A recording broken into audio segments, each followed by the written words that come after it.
تعرف قيمتها، تعرف قيمة عظمائها، رجالاتها، متميزيها، كتابها. فمن خلال هذا التكريم لوحة فنية نعطي الجمهور،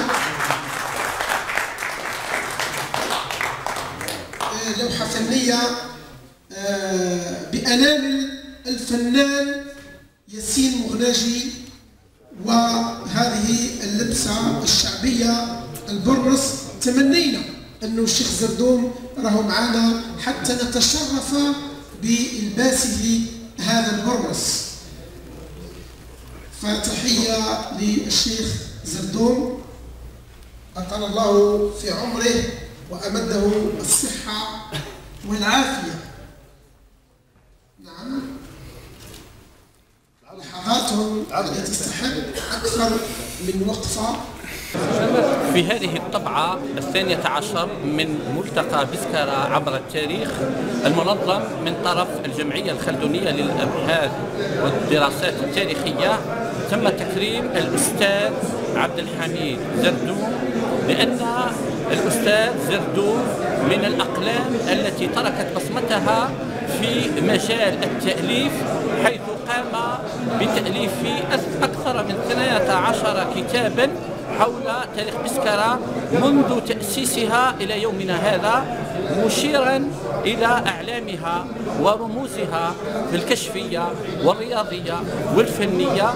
ولأن هذه الشخصية كانت من الرجالات النضالية في خلال الثورة وفي الحركة الوطنية، فقد كان قائدا للكشافة وقائدا للفريق الرياضي البسكري، وتحمل عدة مسؤوليات إلى أن وصل إلى مرتبة رئيس المجلس الشعبي البلدي لمدينة بسكرة سنة 1975، ولا زال يواصل عطاءاته المستمرة في التأليف عن مدينة بسكرة التي تسكن أعماقه، لأن هذه المدينة لم تجد القلم الذي يحاول أن يؤرخ لها، فبإمكانياته البسيطة وعلى نفقته الخاصة أصدر عدة كتب من أجل الحفاظ على الذاكرة الجماعية لهذه المدينة، وليبقى التواصل بين الأجيال، أجيال الثورة والنضال والحركة الوطنية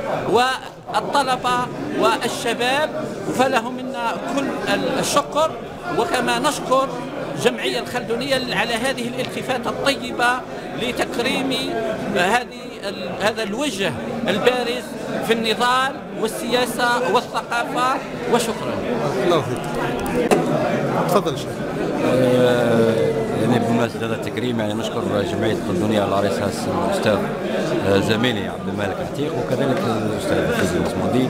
هذه التفاتة طيبة، لا نقول نفض الغبار يعني على الشخصية، لأن هذه شخصية معروفة في المدينة، لكن هذا يعني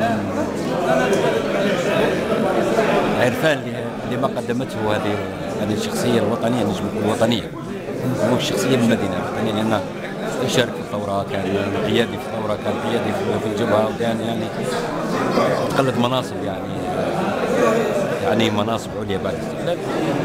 وهذه دائما كما نقولوا احنا التفاتة طيبة. بارك الله ونشكر الجمعية. شكرا.